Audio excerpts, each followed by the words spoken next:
तथा करुणा भरे हृदय से हमारा हाथ थाम कर जिन्होंने हमें सद्गुरु के चरणों समर्पित किया। कार्य मेरे संसारी स्वर्गस्थ पिताजी एवं स्वर्गस्थ माता जी,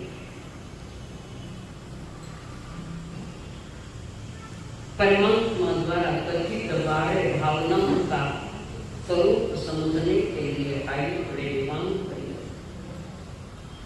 आप सभी के भीतर में विराजमान भगवान आत्मा प्रणाम। भावना यानी हमारे अंतरंग परिणाम। कोई भी क्रिया करो, जिस क्रिया के पीछे हमारे भावनाओं का कोई स्वरूप नहीं, हमारे परिणाम की करना है। क्रिया होगी धर्म होगा। ये भावना क्या करती है? आप यहाँ आए इसलिए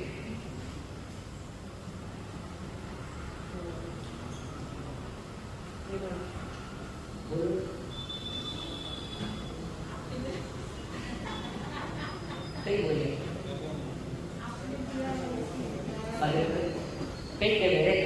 तुमने बुलाए हम चले आए, यह भावना क्लास ना हो बताओ।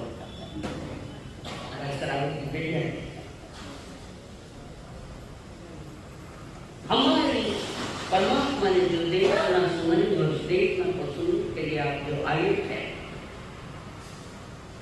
उसके पीछे हमारा भावों का विषय है। कोई ठीक से भावना लिखा है, कोई नहीं देता है।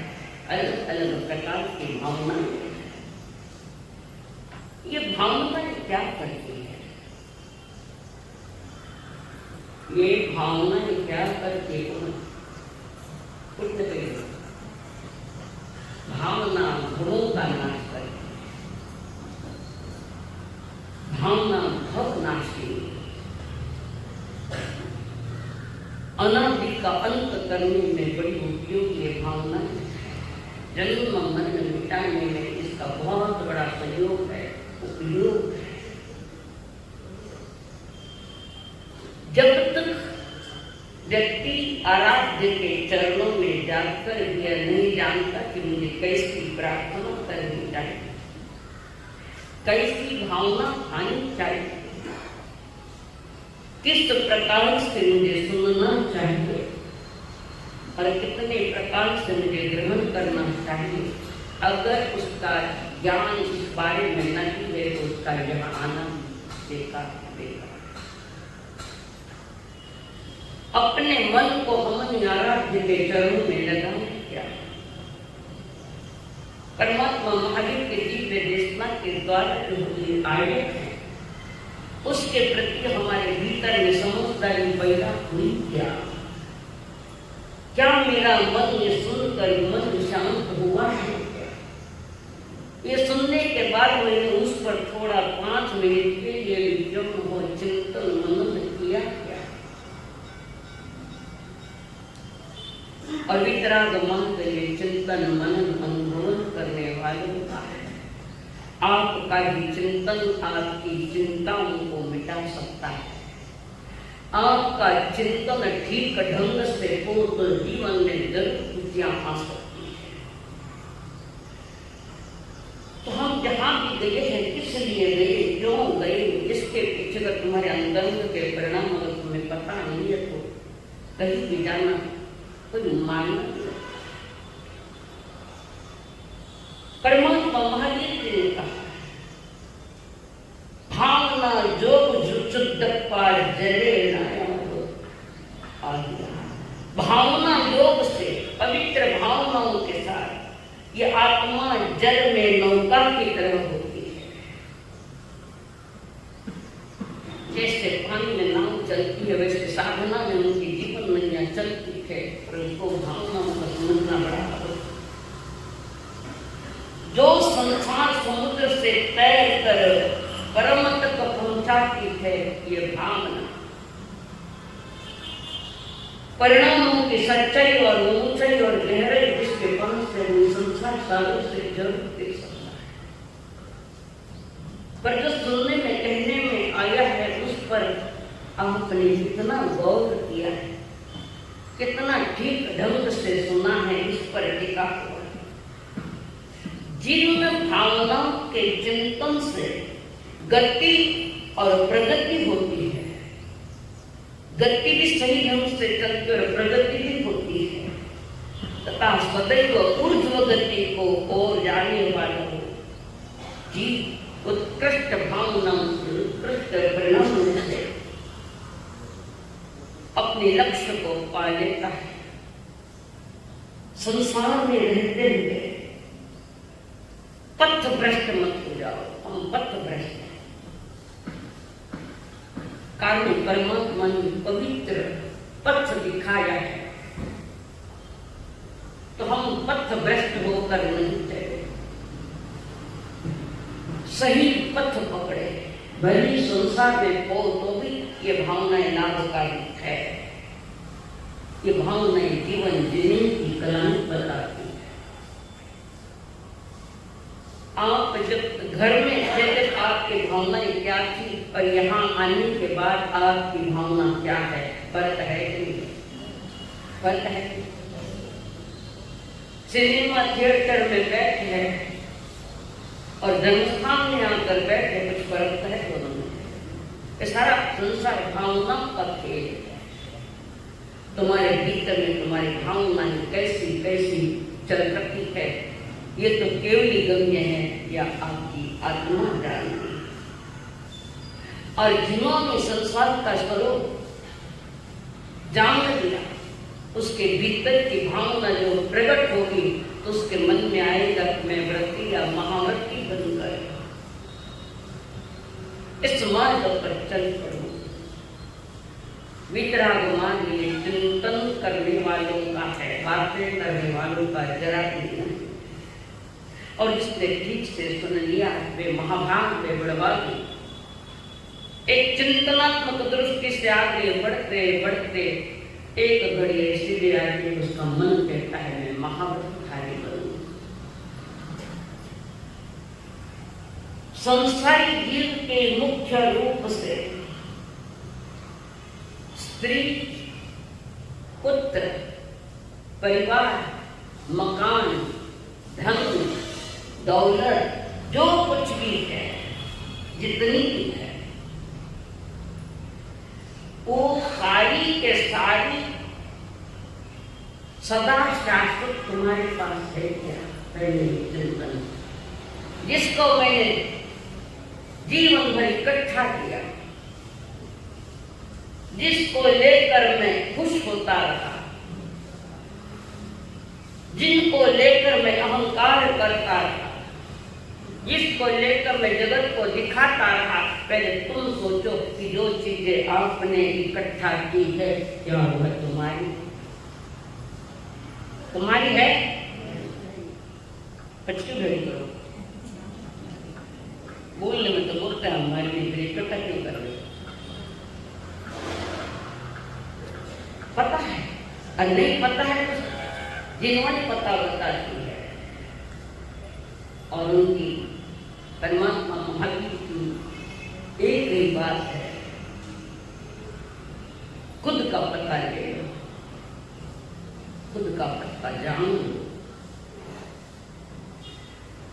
ये जो बात भावना जो उन्होंने एक चिंतन किया, एक अनुशीलन किया है, बड़ा आश्चर्य है। और हर भावना का बाह्य भावना का क्रम भी विशेष ढंग से किया है, विशेष। ऐसी भावना तो बहुत है,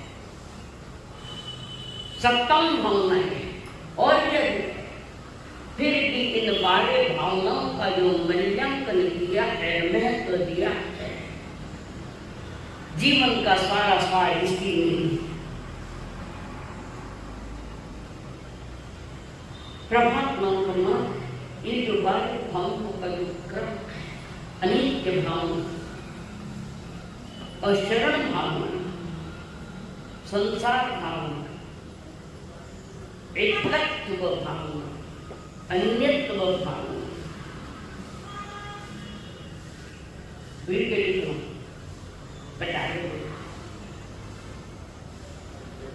अशुद्धि भावना,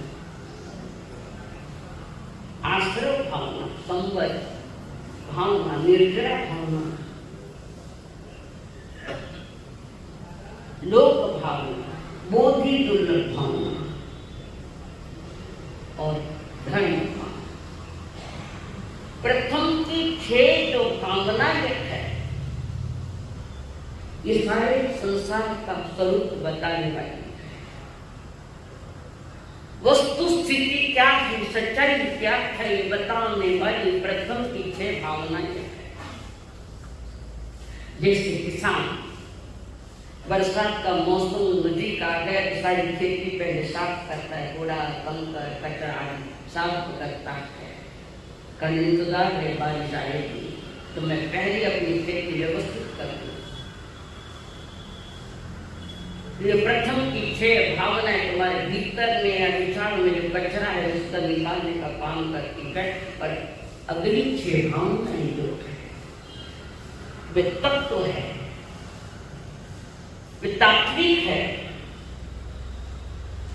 इन 6 भावनाओं को ठीक से समझने के बाद अंतिम 6 भावनाएं जो वैराग्य को उत्पन्न कराती है, भीतर में वैराग्य के परिणाम आते हैं।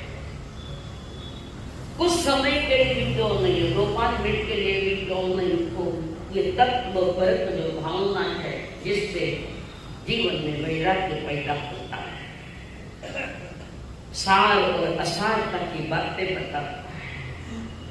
संयोगों में उलझो मत, कारण जो संयोग है उसका वियोग निश्चित है। जो यहाँ से इकट्ठा किया है वो यही छोड़कर चलना है। संसार से लिया है तो संसार को ही देकर जाना पड़ेगा। तीर्थंकर कोई ले जा नहीं सकता, कोई क्यों नहीं ले जा सकता है। जहाँ से इकट्ठा किया है वहां से छोड़ दो। बोतल आटे किताब ये जाके रख दियो पाछी, बोतल नहीं बोल। हर चीज एक छोटी किताब, हर चीज ऐसी है। तो प्रथम की जो 6 भावनाएं हैं उसका चिंतन मेरी अंतरंग भाव भूमिका को व्यवस्थित करता है। सत्य तुम्हारे सामने रखा है और सत्य समझ में आने के बाद मनुष्य की जीवन शैली अवश्य बदलती है, निश्चित बदलती है। पहली भावना कहते अनित्य भावना। आपको तो समझ में आया? अनित्य ये संयोग क्षण भंगुर है, ये संयोग शाश्वत नहीं है। जिसका संयोग है नियम से उसका वियोग है एक समय के साथ।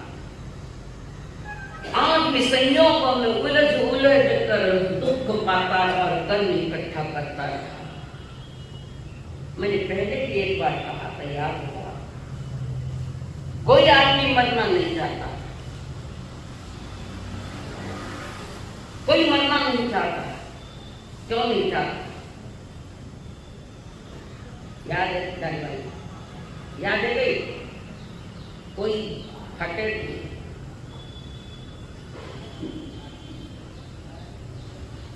अगर उस आदमी के साथ सारा इकट्ठा किया हुआ साथ में आ गए तो फिर मरण आएंगे क्या है? क्या मतलब है? साथ तेरे कोई नहीं, पर पता है कि मैंने जिंदगी पर इतना कमाया, जो परिवार इकट्ठा किया, पैसा इकट्ठा किया, इस संसार में विस्तार कर लिया, अब इन घड़ियों में वो छूटने वाला है। इसलिए आदमी मरना नहीं चाहता।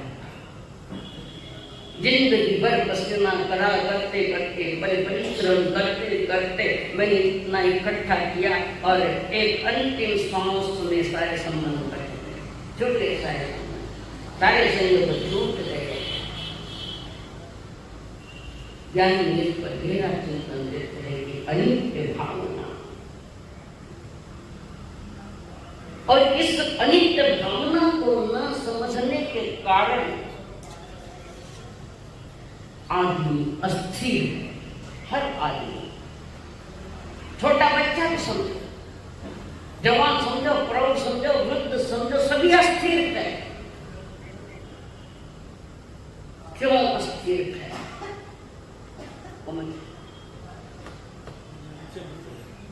क्यों बताओ नितिन, क्यों अस्थिर है? हर इंसान संसार, खाली भारत देश का नहीं, सारे संसार ही अस्थिर है। क्यों अस्थिर है?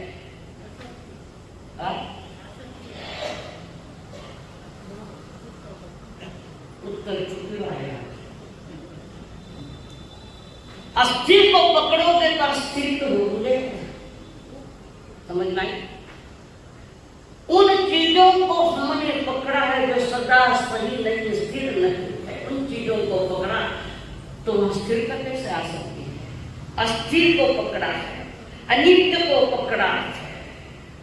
इसलिए आदमी अंदर में पूरा अस्थिर है और अस्थिरता के साथ जीवन जी रहा है। तो फिर व्रत लो नहीं तो महाव्रत लो, स्थिरता नहीं आएगी, बिल्कुल नहीं आएगी। मां यशिष्ठ नंदा जो चक्रवर्ती भरत की मां, यशिष्ठ की मां नंदा राजमहल के बाहर में आज झूम रही, खुशियां मना, खूब खुश है मां। और मां खुश क्यों नहीं होती?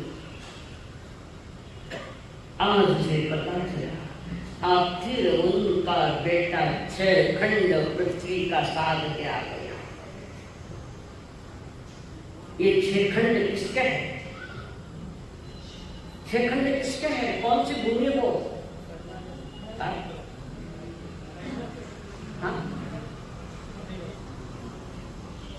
कौन सा क्षेत्र है? हम बोलो ना दोनों। ये छह खंड भरत के, भरत देश। इस छह खंड में सिर्फ एक ही खंड में ये सारा संसार समाया गया, एक खंड, छह खंड है। और इस भरत क्षेत्र में 32,000 देश है। उसमें 25 देश आर्य देश, 25 क्षेत्र आर्य रह गया, पर क्षेत्र में रहने वाला आर्य नहीं, पवित्र नहीं बन पाया। और मां नंदा यशस्व क्या बड़ी प्रसन्न है। क्यों नहीं प्रसन्न? उसका बेटा 6 खंड साध के आया, 6 खंड को जीत गया, जिसको भरत क्षेत्र कहते हैं। उसके भरत अखंड है, भरत क्षेत्र अखंड है पूरा पूरा, पर उसके 6 खंड है, 6 टुकड़े क्यों है? खंड हुए। उसके 6 खंड होने के कारण गंगा सिंधु नदी उसके कारण और हुए, और बीच में वो पर्वत है बड़ा,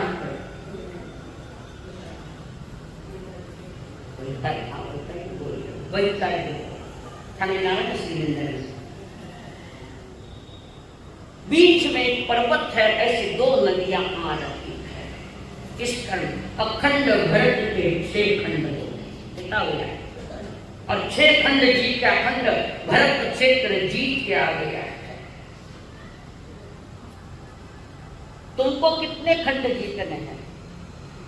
जिसको मालूम है बीच में बोल दो मत, दत्तवाद वाले को मालूम है, दत्तवाद कितने खंड जीतने आपको? बोलो बोलो सर। दुग्गड़ जीत, कितने खंड जीतने?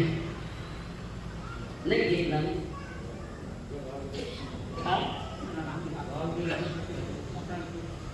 वे 6 खंड है, तो 2 जगह कितने खंड जीतना है? बोलो। देखा जी काले बताए 5 इंद्रिया और मन, ये 6 खंड नहीं तो क्या है?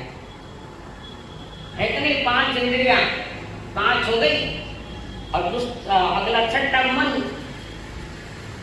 वे बाहर के 6 खंड जीतते, हमें भीतर के 6 खंड जीतना, तो ही हमारा वितराग मार्ग खुलता है और मुक्ति का आनंद लेने आता है। तो वहां पर मां प्रसन्न है, अति प्रसन्न है। तो मेरा बेटा 6 खंड जीत के आ गया, सारे विश्व का 6 खंड का राजा बना, खंड भारत का राजा, विजेता भरत, राजाधिराज चक्रवर्ती, जिसके चारों तरफ पे घोष के नारे लग रहे हैं, चक्रवर्ती के नाम जोर जोरों से नारे लग रहे हैं। मां सुन रही है, बहनों के बाहर अटारिका पर आई वो सुन रही है, मेरा बेटा आ रहा है मुझे मिलने, चक्रवर्ती बन गया है। और अपने बेटे को देखने के लिए मां लालच से चक्रवर्ती बन गए। एक काल चक्र में 24 चक्रवर्ती होते हैं, उसमें अवसरपणे में 12 अवसरपणे में 12 चक्रवर्ती, 6 खंड का चक्र जीत रही। आकाश देवतारों के नारों से गूंज रहा।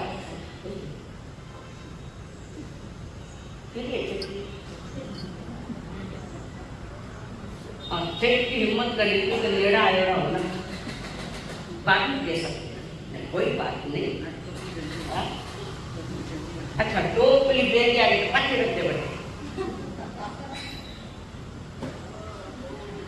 जय कौन के बाद गूंज रहे आकाश में। सारी सेना भरत महाराज के जय जयकारों के नाम से चली, और मां उस आवाज को सुनकर बड़ी तृप्त है। मेरे बेटे के जयकारों के नारे लग रहे, मेरा बेटा चक्रवर्ती बन गया। और आवाज मां को स्पष्ट सुनाई दे रही, बिल्कुल स्पष्ट, दिग्विजय करके आया। अयोध्या में प्रवेश की तैयारियां, अयोध्या में प्रवेश होना है। समय समय पर समाचार मिलते रहे नंदा को, माँ सरस्वती नंदा कि निकट आ गए, अब यहाँ आ गए, अब यहाँ आ गए, थैया टूबा बाड़े पर कुछ करते आया हमारा साथ, अटते आए। उन 2 कदम हम नहीं चल सकते, नहीं चल। और वो तो 6 खंड के नायक, माँ अत्यंत रोम रोम खिल रहा है, मन तृप्त है, अंतर में संतोष है। 32,000 मुकुट बंद राजाओं का नायक चक्रवर्ती, 32,000 मुकुट बंद राजाओं का नायक भरत बना हुआ है। और उसी के साथ जयकारों के नारों के साथ भरत जहां राजमाता है वहां पहुंच गए, मां के चरण को छूता है। मां ने अपने बच्चे को बाहू में लिया, मेरा बेटा महान हो गया, मेरा बेटा बहुत बड़ा चक्रवर्ती बन गया। भरत अपनी मां के चरणों में झुक रहा है, अभी झुका ही नहीं कि मां ने अपने बापू में अपने बेटे को ले लिया। राजमाता बार बार भरत के चेहरे पर देख रही है, पुत्र के चेहरे पर देख रही है। 6 खंड जीतने के बाद जो खुशियां, जो आनंद दिखना चाहिए उन्हें दिखाई नहीं दिया, दिखाई नहीं दिया। राजमाता चिंता में पड़ गई कि चक्रवर्ती बन गया, 6 खंड का नायक बन गया और इसके चेहरे पर कोई खुशी नहीं, कोई आनंद नहीं, कोई उत्साह नहीं है। राजमाता पेशो पेश में पड़ गई, दिग्विजय करके आया हुआ, मेरे भरत को क्या हो गया? चेहरे पर उत्साह किया, क्यों? राजमाता पूछ रहे, बेटा भरत तुम चक्रवर्ती बन गए, 6 खंड के नायक बन गए, तुम्हारा उत्तरदायित्व बढ़ गया, अखंड भारत के तुम राजा हो गए। पर भरत के चेहरे पर उत्साह है, दुख है। हुआ क्या बेटा, तुम्हारे चेहरे पर प्रसन्नता क्यों नहीं है? हाँ, ये कारण तो दुनिया की प्रसन्नता, 6 खंड के राजा बने, चेहरे पर वो खुशियां नहीं है। मां कहती, बेटा भरत क्या हो गया तुम्हें, तुम ऐसा क्यों हो? चारों तरफ शहनाइयां गूंज रही है, मंगल गीत गाए जा रहे हैं, चारों ओर जय जयकारों के नारे लग रहे हैं। मां तो कहते, राजमाता आपकी आज्ञा का पालन तो मैंने कर लिया, आज ये भरत अखंड भारत का राजा बन, भरत क्षेत्र का राजा बन गया। पर सम्राट तुम्हारे चित्त विभाजित क्यों हो गए, दुख से पीड़ित क्यों हो गए, ये बताओ। क्या उत्तर दिया है? मां को कह रहे, राजमाता ये चित्त कोई जमीन थोड़ी है जिससे बल से वैभव से प्राप्त किया जाए, ये कोई जमीन थोड़ी है। चित्त अलग चीज है, जमीन अलग चीज है। मां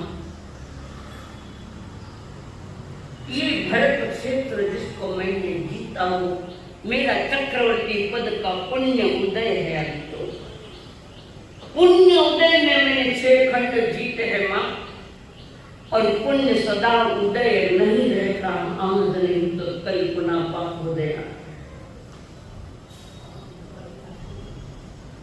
आप कह रही हो भरत तुमने अखंड भरत क्षेत्र को जीत लिया है, क्यों नहीं मैं पूछूं? भरत कह रहे, माता जी, माता जी मुझे अखंड भरत की आवश्यकता नहीं, मुझे तो मेरी अखंड आत्मा को जीतना, अखंड आत्मा को जीतना है। और हमारा मन विकसित खंड खंड खंड खंड हो गया, चित्त हमारी चेतना खंडित है, कभी किस तरफ कभी किस तरफ कभी किस तरफ, और उन अनित्य चीजों को ले लेकर हमने खुशियां मनाई, वो खुशियां ज्यादा देखती नहीं, ज्यादा कम नहीं। और ऐसी चीजें पकड़ी है तो वो हाथ से छूटने वाली, तुम छोड़ो मत छोड़ो, छूटने वाली समय के साथ छूटे। राम माता कहे क्या हो गया बेटा तुझे? मुझे कुछ नहीं हुआ, मुझे अखंड आत्मा जीतनी है। जो मेरे पिताजी ने जीती आदिनाथ भगवान ने, जो मेरी माँ मोरारी माता ने जीती है, मैं उसी परिवार का एक अंग हूँ। मुझे भी मेरी अखंड आत्मा पर विजय प्राप्ति करनी है। अखंड आत्मा को जीतने की विधि प्रभु ने कोई गाथा के द्वारा बताई है। किसी को याद हो गाथा है? किसी को याद? एक दिया दिया पंच पंच दिया दिया दस्ता दस्ता हाउ गिरता सब सत्पुर देना। जो एक को जीत रहा है, मन को जीत रहा है, वो चार कषायों को जीत रहा है। और जो चार कषायों को जीतता है वो 5 इंद्रियों को भी जीत लेता है। एक मन को, चित्त को जीतना है। और चित्त हमारा विक्षिप्त है, बिखरा हुआ कई संसार में। भरत कह रहा है मां, जिस समय मैंने छठा खंड जीता तो वहां एक शिला होती है, पर्वत के वहां एक शिला। चक्रवर्ती जब 6 खंड जीतते उस पर अपना नाम लिख देते हैं, उस पर अपना नाम लिखते हैं। और भरत चक्रवर्ती जिस समय उन्होंने 6 खंड जीते और मैं अपना नाम लिखने के लिए वहां गया था, शिला पर नाम लिखना था। पहले कई चक्रवर्ती है, उनके नाम वहां थे लिखे हुए, मेरा नाम लिखने के लिए जगह ही नहीं थी मां। और उस शिला पर देखा कि कहीं जगह नहीं है, कहाँ लिखो? तो कानूनन तो लिखना पड़ता है, तो मैंने एक नाम मिटाया। आज मैंने पूर्व चक्रवर्ती का नाम मिटाया, आने वाले युग में मेरा भी नाम कोई मिटाएगा। मिटाए? तुम्हारे दुकान पर नाम के बोर्ड लगे थे, कितने नाम उड़े हैं अभी तक। नया नाम लिया, आने वाला नया परिवार का सदस्य, उसका नाम लिखा गया, तुम्हारा नाम गया। तुम्हारा तेरे कन्या कईयों का नाम गया, कईयों लगभग सभी के नाम जाए। ये स्थायी नहीं है, ये स्थिर नहीं है। स्थिरता तब आती है जो सदा त्रैकालिक स्थिर है, वो मेरी चेतना, मेरी आत्मा, वो स्थिर है। उसके साथ मैं चलूं तो अंदर की अस्थिरता मिट सकती है। ऐसी चीजों को पकड़ा जो तुम्हारे पास सदा रहने वाली नहीं है, चाहे वो परिवार हो, परिजन हो, सारा सब कुछ जो भी हो, स्थिर नहीं है। ये तुम्हारे ज्ञान में अगर आ जाए कि जिसको मैंने पाया है, इकट्ठा किया है, आज नहीं तो कल वे जाने वाली है। मां, उस घटना ने मुझे वैरागी बना दिया। भले मैं 6 खंड का नायक हूं, पर मैं 6 खंड का नहीं, मुझे एक अखंड आत्मा का नायक बनना।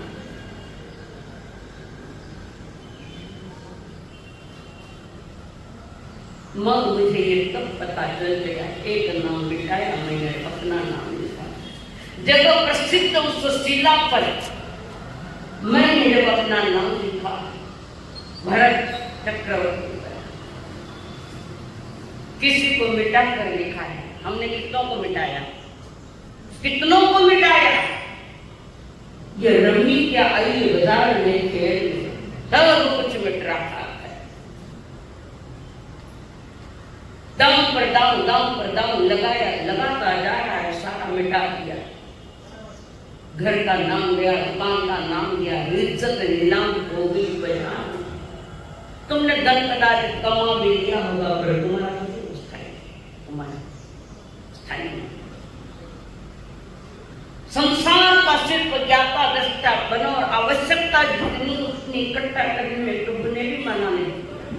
जो आवश्यक है वो आवश्यक है, पर हमारे घर में अनावश्यक चीजें ज्यादा है। मेरे पास अनावश्यक चीजें ज्यादा है।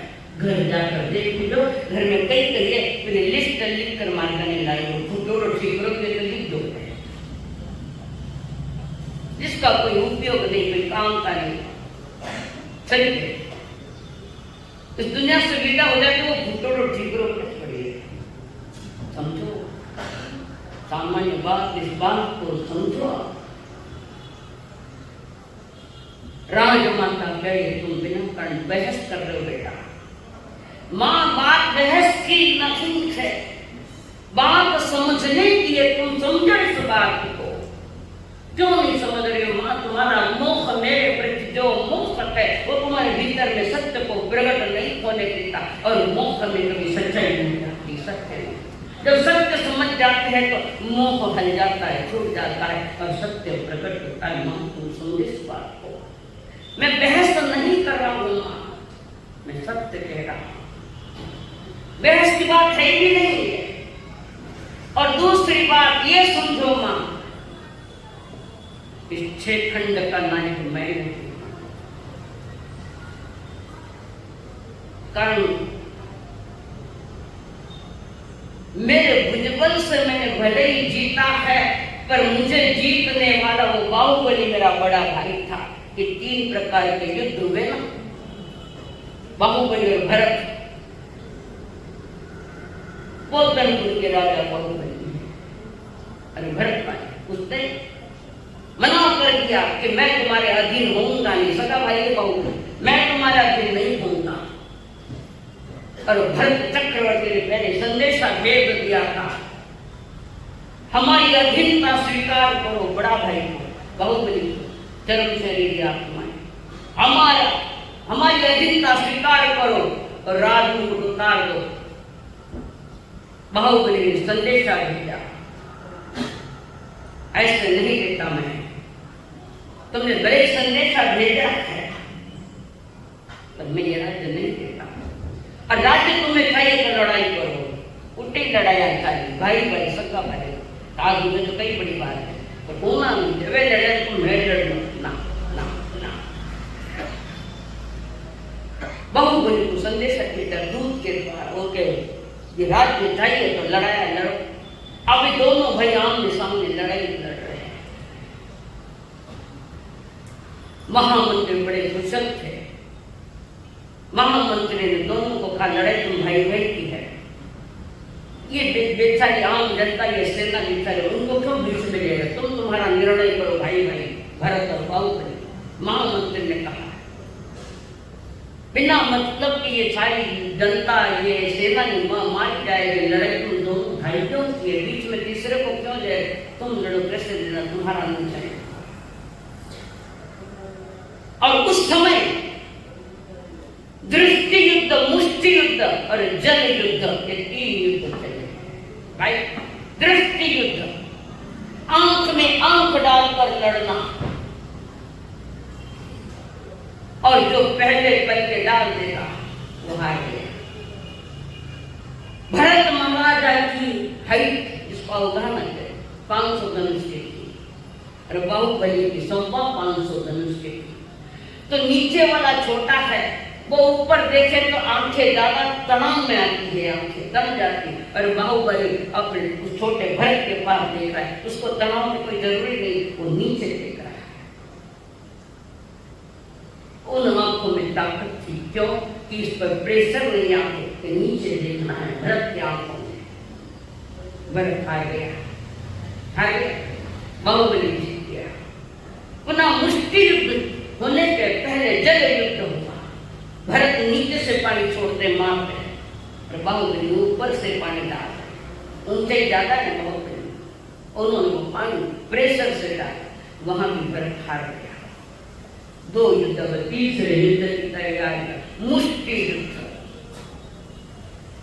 भरत महाराज ने बाहुबली को मुष्टि का प्रहार किया, पर बाहुबली पर कोई असर नहीं हुआ, कारण भरत कद में छोटे हैं तो उनकी ताकत इतनी नहीं। तब बाहुबली ने मुट्ठी उठाई, इकट्ठा की, और भरत महाराजा को मारने की तैयारियां की, और इंद्र देवता ने हाथ पकड़ लिया। ये लड़ाइयां युगों युगों तक बदनाम का कारण है कि भाई भाई लड़े मुश्किलों से, और ये राज्य के बाहुबली उठा, एक ही मुट्ठी मारा, आधा भरत जमीन में चला जाए, इतना प्रहार था। बाहुबली में इतनी ताकत थी, और हाथ पकड़ लिया, और बाहुबली सोचता है अब ये हाथ ऊपर आ गया है, नीचे नहीं हो सकता, क्या करूं इसके लिए, क्या करूं, मुट्ठी बांध कर हाथ मैंने ऊपर किया है। और सच में अपने पिताश्री की बात याद है और उसी मूर्ति से पंचमूर्ति लोच करके साधु बन गए। कौन जीता? माँ ये भूमि बाहुबली की मेरी नहीं है, उसने मुझे जीता है, उसने मुझे हराया है, अब वो साधु बन गए, उसकी जीती हुई जमीन है, ये मुझे भिक्षा में मिल रही है, ऐसी भिक्षा मुझे नहीं चाहिए। माँ जो आप खुश रही, सत्य जानो, सत्य को समझे। माँ वो उच्छिष्ट भोजन है, झूठा भोजन है। कौन सा? जो उच्छिष्ट भोजन है, इसको बाहुबली ने त्यागा है और जिसका त्याग हुआ क्या मैं उसको चाहूं? बात समझो, छोटी सी बात समझदारों से, वो उच्छिष्ट भोजन है और उच्छिष्ट भोजन को खाने वाला कोई तो कुत्ता होता है, वो जानता है।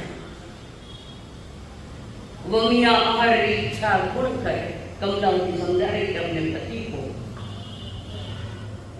बमिया आहारी भोजन इच्छा पूर्ण करे के कुत्ता के का बढ़ते हैं। मां ये उच्छिष्ट भोजन है, वमन किया हुआ भोजन पाया और छोड़ दिया उसने, उसको मैं चाहूं। ये हमारी संस्कृति है, हमारे कुल की संस्कृति कुछ और है। वितराग पद के आदि जो ऋषभदेव भगवान, अगर मैं वो लूं तो सौभाग्यवान तो नहीं है। माँ कहते बेटा तेरा वैराग्य उच्च कोटि का है, बार बार धन्य है बेटा, तूने मेरी कोख से जन्म लिया और तेरा वैराग्य धन्य हो गया। और तू वैसे भी जानता था, ऐसे कई चक्रवर्ती आए जिन्होंने ये 6 खंड लिए और छोड़ दिए, लिए और छोड़ दिए। तुमने लिए क्या छोड़ोगे?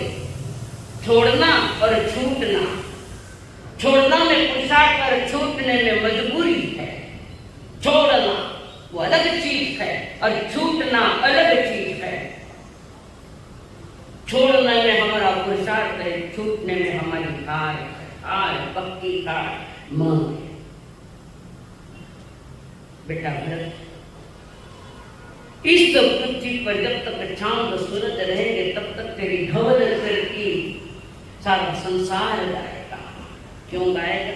भरत जी घर में जी वैरागी, भरत जी घर में जी वैरागी, वे तो अन्न धन सबके त्यागी, भरत जी घर में जी वैरागी, भरत जी घर में जी वैरागी।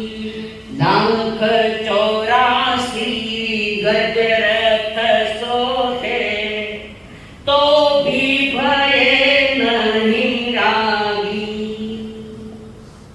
कितने हाथी, कितने घोड़े, कितने ऊंट, कितने गोकुल, कितनी सेनाएं, सब के बीच में रहता हुआ भरत स्वयं वैरागी बन गए।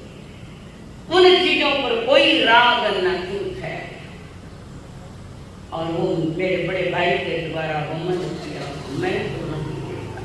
और मैं वैसे पहले भी समझ गया कि जो मिला है वो जाने वाला है, जिस वे पास ये भी चला जाएगा।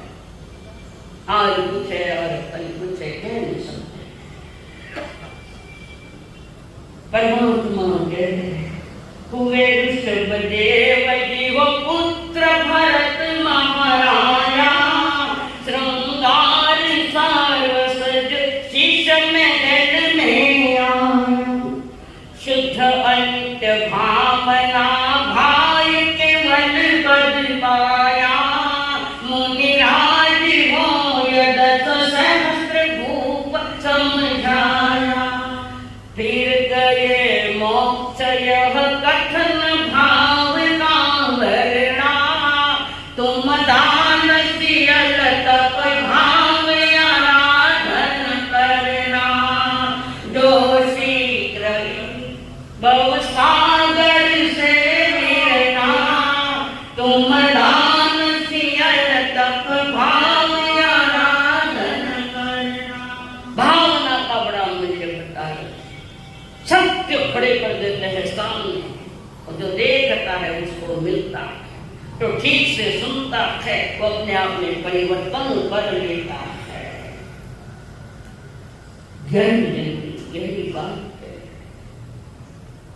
इतिहास देखो, जहां का देखो, नगर का देखो, हर जिलों का देखो, उस देश का इतिहास देखो, सारा ये ही बता रहा है कल कौन था, आज कौन है, और आने वाले कल में कौन होगा, कौन किसका मालिक। घर बसाया, परिवार बसाया, तो मालिक बनकर मत रहो, ट्रस्टी बनकर। और मालिक बनकर रहे फिर ये होगी 100%। मना तो मैं मालिक हूं, ऐसे कई मालिक चले गए। कितने गए? कई चले गए। ठीक से समझो कि भावना क्या कह रही है। दुनिया एक पंखी नो मेरो कायम ज्ञान है मानू छे, खाली हाथे आज्ञा देने, खाली हाथे जवानू छे, जेने देता रुमाल थे, जेने देता रुमाल थे, अहिनो सब आगी रह गयो, एक पंखी आई उड़ी गयो, एक सरसवात समझावी गयो, पंखी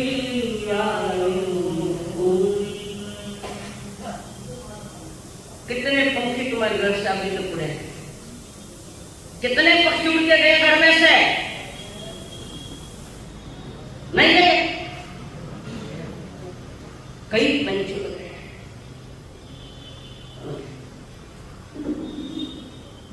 वृक्ष पर बैठे पंछी, वृक्ष के पत्ते भी एक दिन छूट जाते हैं, वृक्ष के पत्ते भी एक दिन छूट जाते हैं, तो ये बाहर से आए हुए पंछी कब तुम्हारे यहाँ रहेंगे? वे जुड़ जाएंगे। संयोग के साथ भी वियोग जुड़ा और नश्वर के साथ नश्वर भी जुड़ा हुआ है। जो हमसे छूटने वाला है, समझदारी तो यह है कि पहले ही छोड़ दे। इसका मतलब घर के बाहर में उस चीजों को समझ कर चिंतन करके रखो, ताकि मोह ज्यादा बढ़े नहीं, ज्यादा मोह रहे, ज्यादा आसक्तियां नहीं, और सारा संसार का खेल मोह नगरी का है, मोह करने की तैयार समझता है पर स्वीकारता नहीं। समझ पैदा करो। ये जीवन में खुशियां लाने वाली भावनाएं हैं। राज माता कहते धन्य धन्य मेरा तेरा बेटा, माँ ये तो पुण्य प्राप्ति में मिला है, आज पुण्य है, कल क्या पता पुण्य होगा कि नहीं मेरे पास, आज नहीं तो कल खत्म, पुण्य खत्म हो गई, इसके पहले त्यागी वैरागी बनकर अखंड आत्मा की प्राप्ति करो। अखंड आत्मा कौन सा वैराग्य है? किसका वैराग्य है? कितनी आसक्तियां है, कितनी आसक्ति, फटे पुराने कपड़ों पर भी आसक्ति, किसके साथ आसक्ति करें? चीजों का उपयोग करो पर मेरा कहते मत करो।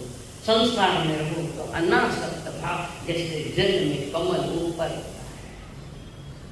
कीचड़ में कमल खिलता हुआ जन्म लेकर धीरे धीरे ऊपर पानी के तह पर आ जाता है, खिलता है। इसलिए इस देश को कमल की महिमा है।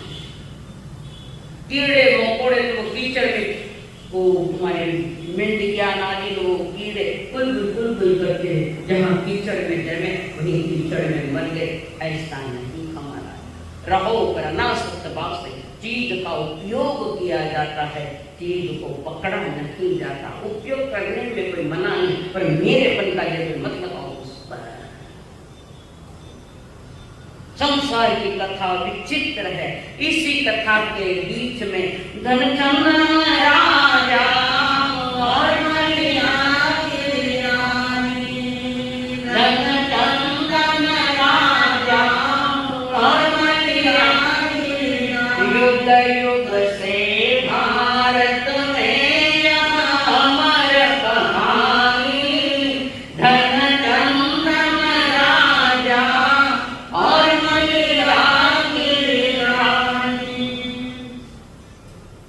बंजार ने कहा, राजा को हम बड़े दूर से आए, बड़ा व्यापार हमारा, कीमती चीजें भी हमारे इसमें है।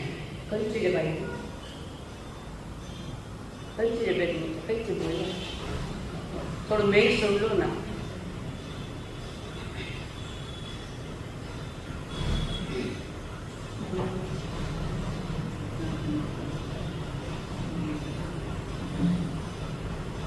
विचित्र कथा है संसार की, क्योंकि सारा संसार मोहग्रस्त है।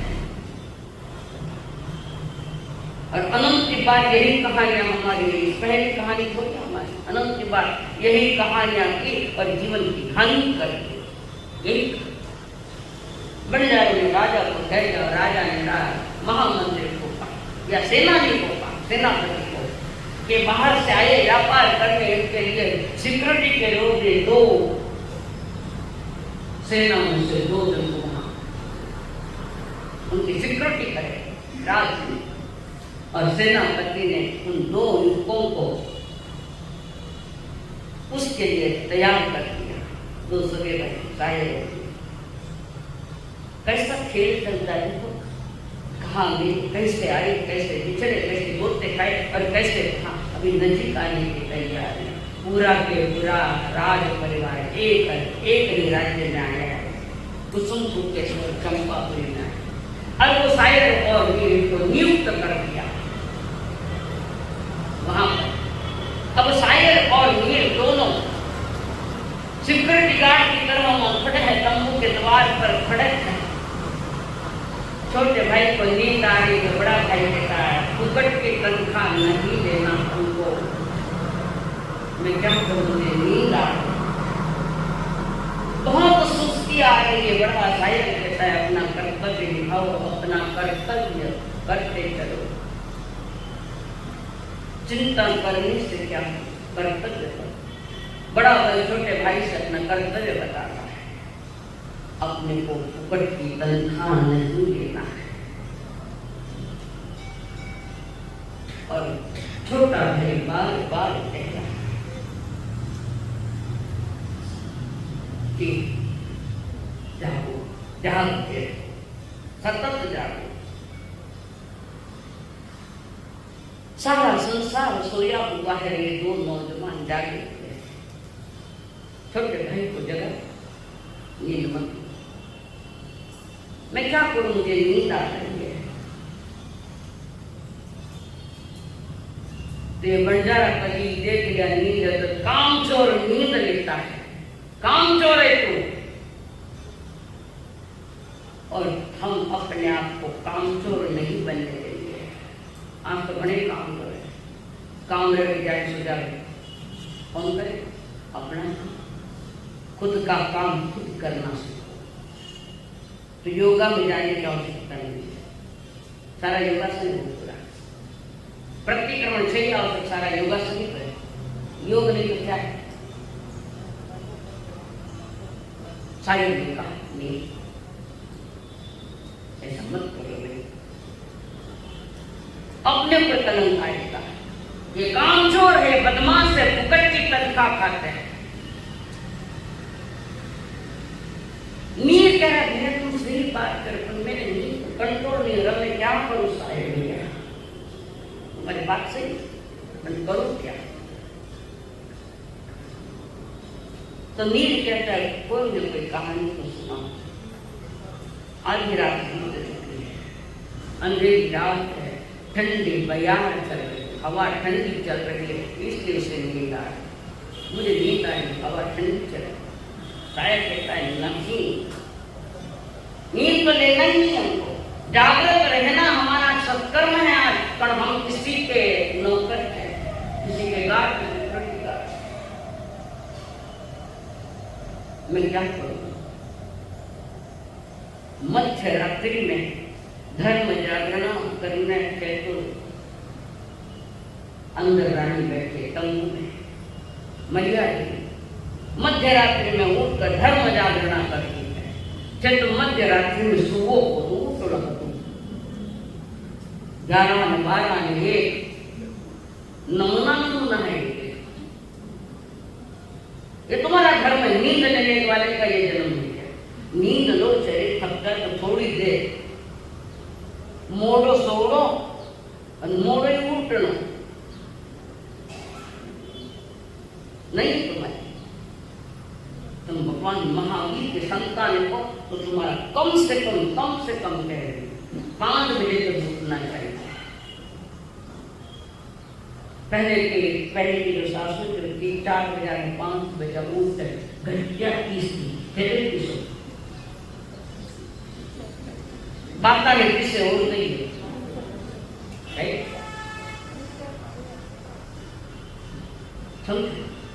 एक तो खान पान की बने, शरीर को कोई कष्ट नहीं, 3 वर्षों का सिर पर टांग भर कर बैठी है। तो ये शरीर रोगी होगा तो निरोगी होगा? जन्म से दवाएं चालू खाओगे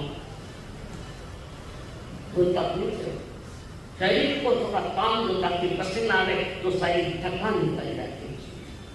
और वो लड़का शायद अंदर जागृत से मिलिया धर्म जागरण करिए, तीन विद्य परमात्मा समय सामयिक करती हुई स्वाध्याय करके नित्य नियम कर रही है।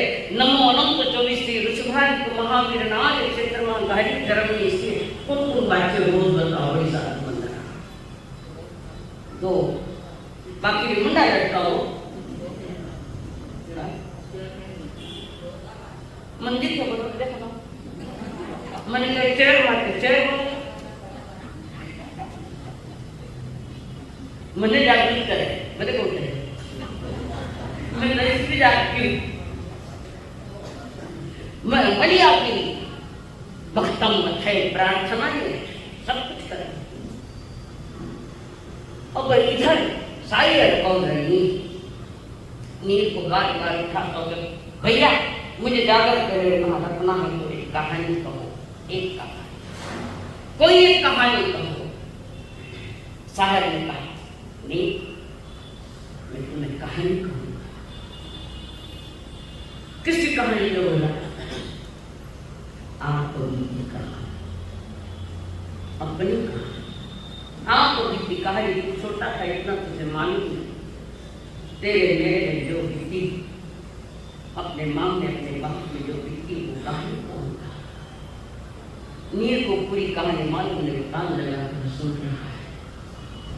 ठंडी रात है तो थोड़ा भी जोर से बोले तो आवाज लंबी जाती है। ठंडी रातों में जाड़े की रात है, आवाज शायद कहानी कह रहा है।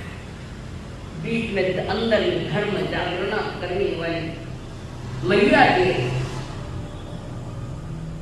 उस एक आवाज आई बाहर से, वो कहानी कह रहा है शायद।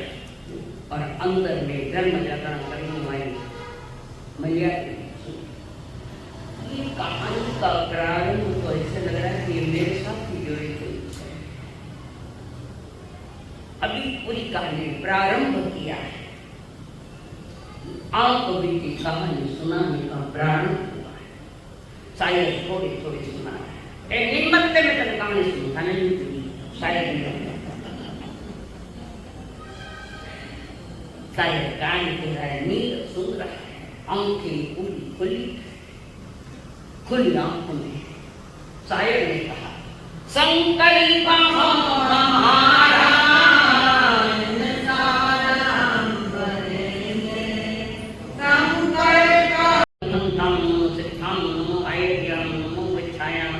नमो लोहे सब सामो हे तो पंच नमो कालो सब पाव प्रणाम सन मंगलम सब देशों परम अवधि मंगलम चैत्र धर्म वसंत कौटिल्य संति संत करे तो दई मंगल नमो दंतन समान समान चैत्र समान सुरदेव यज्ञ चकाम मंगल हंताम मंगल सखाम मंगल साम मंगल के दिखां नमो मंगल चताली रूप हंता रूप तम सखाम रूप ताम रूप के दिखां नमो नमो चताली शरणं पवज्यामि अर्हन्ते शरणं पवज्यामि सिद्धे शरणं पवज्यामि साम शरणं पवज्यामि केवली पंडितं धम्मं शरणं पवज्यामि एक साथ प्रभु शरण अर्हन्तोपाय शरणं सिद्धोपाय शरणं साधुोपाय शरणं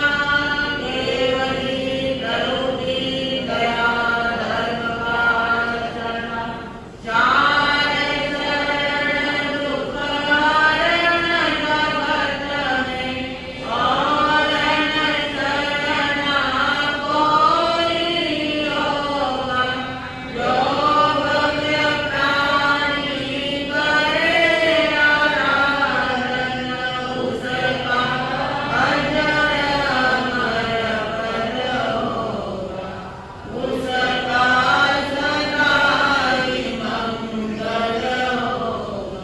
देव धर्म को वंदन एक विधि का